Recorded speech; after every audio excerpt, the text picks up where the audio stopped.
And it really did go into dementia territory because I think Trump has like a grab bag of insults in his head. It's like Barack Hussein Obama, weak on crime, Leo, weak on crime. And, so, and look, the fact is that Pope Leo is also. Hey everyone, welcome back to the channel. So today we're diving into a pretty wild moment from Piers Morgan Uncensored, where Soraya Robar, Sam, and Piers himself sit down to unpack something that honestly feels like a political plot twist. You've got memes being weaponized by a foreign government, a fight picked with the Pope of all people, and the president of Iran somehow ending up defending Christianity. Yeah, you read that right. Make sure you stick around all the way through because the reactions toward the end genuinely caught me off guard, and I want to hear what you think once you've seen the full thing. Drop a comment and let me know where you're tuning in from today. I always love seeing how far this channel reaches. Alright, let's get straight into it. Yeah. Sorry, let me bring you back in because on this issue of propaganda, there's a meme that we have here of what they're talking about, which is the way the Iranian regime is kind of using digital propaganda to get to people in the West in particular. Let's take a look. Yeah. Keep that same energy. You ain't nothing but a fraud. Yo, call him what he is. Liar!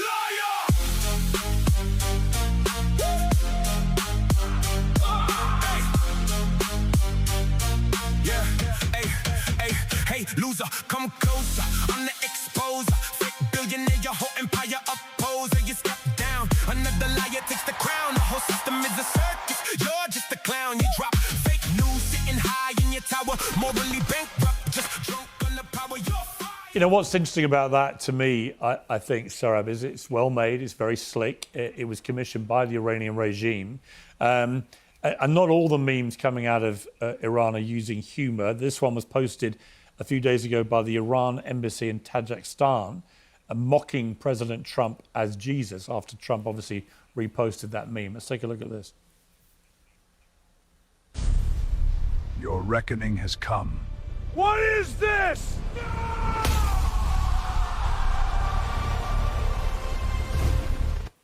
So, it's sort of effective use of modern social media tools to get their point over, and I think it's undeniably been quite effective. What do you think, Soraya? Yeah, look, I mean, notice how much more nimble they are in terms of their messaging. What they're trying to do is drive a wedge between Western, especially American, domestic audiences that didn't vote for this war. A lot of the people who rallied to Trump in 2024, young men, about a fifth of African American men, a half of Hispanic men, they thought they were getting the peace ticket, as the RNC called itself. And it was one of the most appealing things about President Trump beginning in 2016 is he ran as a critic of the neoconservative, hawkish establishment in both parties that had launched a bunch of what he called disastrous wars in that famous February 2016 debate with Jeb Bush, Senator Cruz, and the others. At the time, I was on the right, and I'm still in some ways of the right, but it was so taboo to point out that Iraq had been a disaster, and Trump just came out and said it, and he flipped the script totally on all of this stuff. And that's what made him attractive. And so then for him to launch wars gives the Iranians an opportunity in their propaganda to separate his supporters from the administration. And again, it's nimble in the sense that the target is Trump, or what the Iranians call the so-called Epstein class, things like that. They don't attack a whole American civilization. By contrast, you have, figures like Secretary of War Pete Hegseth and President Trump using this very crude rhetoric, targeting a whole civilization or talking about driving Iran back to the Stone Age, having, as you pointed out, Piers, launched the war on the promise of help is on the way. And You have to understand something about what's happening in this clip right here. The Iranian regime, a government that has spent decades being one of the most incompetent propaganda machines on the planet, is suddenly running circles around the White House on social media. And that tells you exactly how bad things have gotten. Think about it. You have a regime that cuts off internet for its own citizens, that jails people for posting memes inside their own country, and somehow they are the ones producing slick, catchy English language content that's going viral in the West. That is not a flex on Iran. That is a flex on how badly the American messaging operation has collapsed. And here's what people don't realize.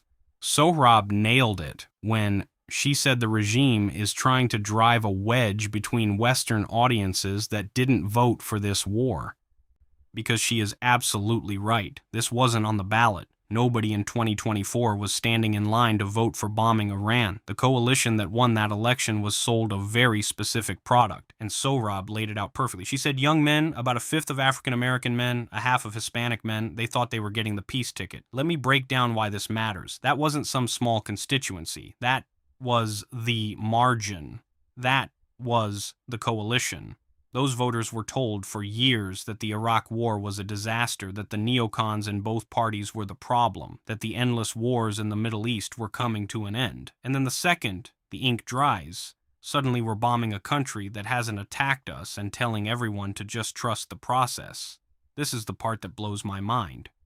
Sohrab even mentioned figures like Secretary of War Pete Hegseth using this very crude rhetoric targeting a whole civilization, or talking about driving Iran back to the Stone Age. A whole civilization, not a regime, not a government, a civilization that has existed for thousands of years. That's not strength, that's not strategy, that's just a guy with a microphone and no plan. And then Sohrab delivered the line that should haunt every single voter who believed the pitch. And she said having launched the war on the promise of help is on the way, that right there is the entire scam exposed in one sentence. How did you feel, Soraya, about the attack on the Pope, Pope Leo, the first American Pope, obviously, which came in the same sort of 48-hour cycle as Trump reposting a meme of himself as Jesus, even though he now ridiculously pretends he thought he was a doctor. But this sort of double-pronged attack, both on sort of mocking Christianity in a way that offended even his most committed MAGA supporters, many of whom, of course, are very committed to Christianity, probably more intently than they are to Trump himself. So a completely crazy thing to do, I thought, politically, never mind anything else. But the attack in particular on the Pope, who his only argument has been that he just wants the war to stop. He thinks war is bad because it kills a lot of people. What did you feel about that as a Catholic? Well, look, I was offended. You know, as Catholics, we look to the Pope as a spiritual father. He's the vicar of Christ. He's the successor of Saint Peter.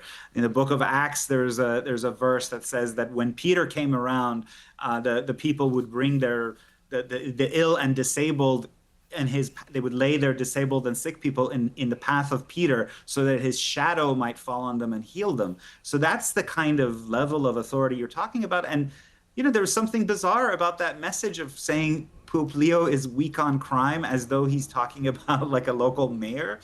And it really did go into dementia territory, because I think Trump has like a grab bag of insults in his head.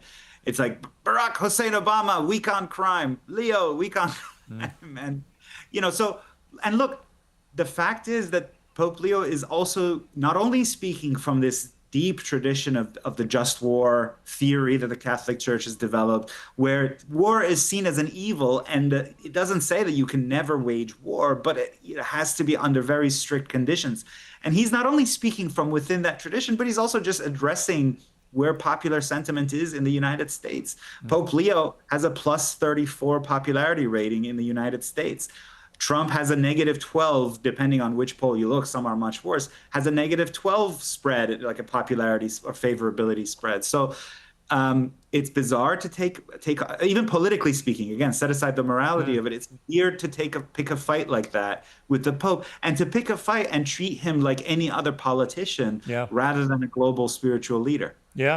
Okay, let me just stop here, because this is the part where the wheels come completely off. Attacking the Pope, the first American Pope in the entire 2,000-year history of the Catholic Church, a man whose only stated position has been, hey, maybe stop dropping bombs on people.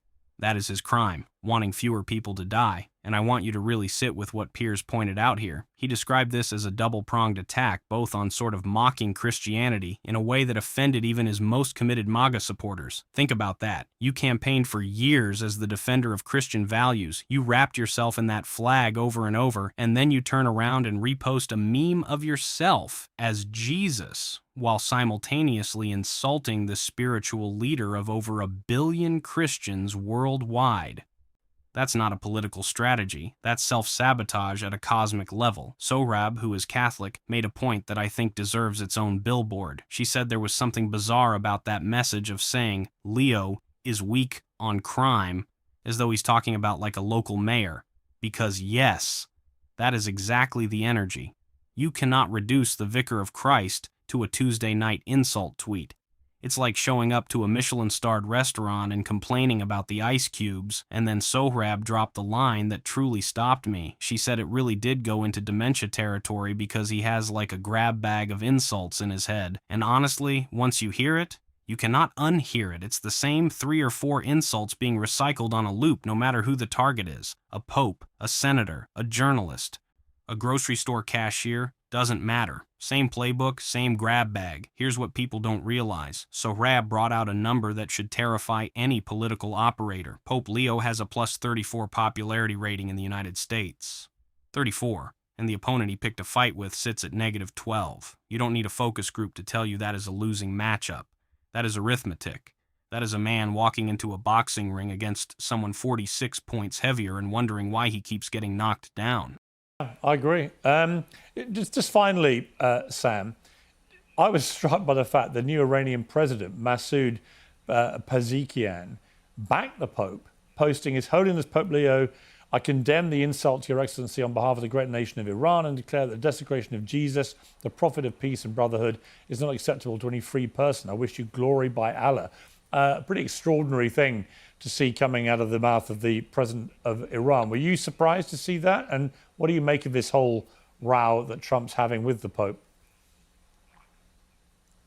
Absolutely not. I'm not surprised for the Iranian government to use any opportunity that they have to target and to try to be the good guys here. I mean, that's what they've done the best. That's what they've done to get power, and that's what they continue doing. And the only people that are seeing through the lies are the people of Iran that are asking for some sort of a change, for a better future. So, you know, growing up in a country like that and being brainwashed and sort of being told something that's not, and sort of having the whole politician, very, very bad politician that the Iranians are, sort of give me the understanding that politics was no longer the interest to me. And, you know, when I look at these things online, I figure sometimes when things are being said, they could be the most anti-American thing, even though you are trying to be very American. So that's where my issues with politics come in. And, you know, just being an Iranian born and seeing what that country turned into and the management part of it made me just hate politics and then fall in love with humanity and really try to pick up from the person and not just what they're saying. So that, you know, I cannot get good energy and good vibes if we want to put it into simple terms from the people, from the government of Iran. Absolutely not. So I don't care what they do, even if they tweet my picture and say we love Sam. I don't care. I don't. And now we arrive at the moment that honestly felt like watching reality flip upside down. The president of Iran, a country we are currently bombing, came out publicly to defend the Pope. Read that again slowly. Piers read the post out loud, and the Iranian president wrote His Holiness Pope Leo I, condemn the insult to Your Excellency on behalf of the great nation of Iran, and declare that the desecration of Jesus, the prophet of peace and brotherhood, is not acceptable to any free person. Let me just say it plainly.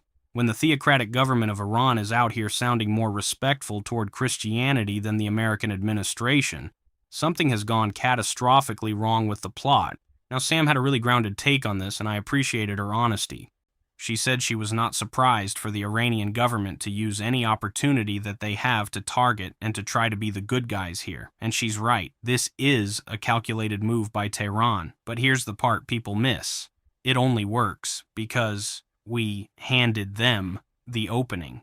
you don't get to dunk on someone if they don't leave the door wide open first. And the door was kicked off its hinges. And Sam said something else that really hit me. She said the only people that are seeing through the lies are the people of Iran that are asking for some sort of a change for a better future. That is such an important distinction. The people of Iran are not the regime. They never have been. They are a population that has been trying to push back against their own leadership for decades. And what does a bombing campaign do? It forces them to rally behind the exact government they were trying to escape. History has shown this over and over. When NATO bombed Yugoslavia in 1999, many Serbs who hated Milosevic ended up rallying around him anyway, because being bombed changes the math instantly. Human beings, no matter where they live, protect their homes first and argue about their politics later. And I'll leave you with what Sam said to close it out, because it was beautiful. She said, fall in love with humanity and really try to pick up from the person and not just what they're saying. That is the posture the whole world needs right now, and it is the exact opposite of what the grab bag crowd is offering. So, what do you guys think of this? Leave your thoughts down in the comments. Please like and subscribe, and I will see you in the next video.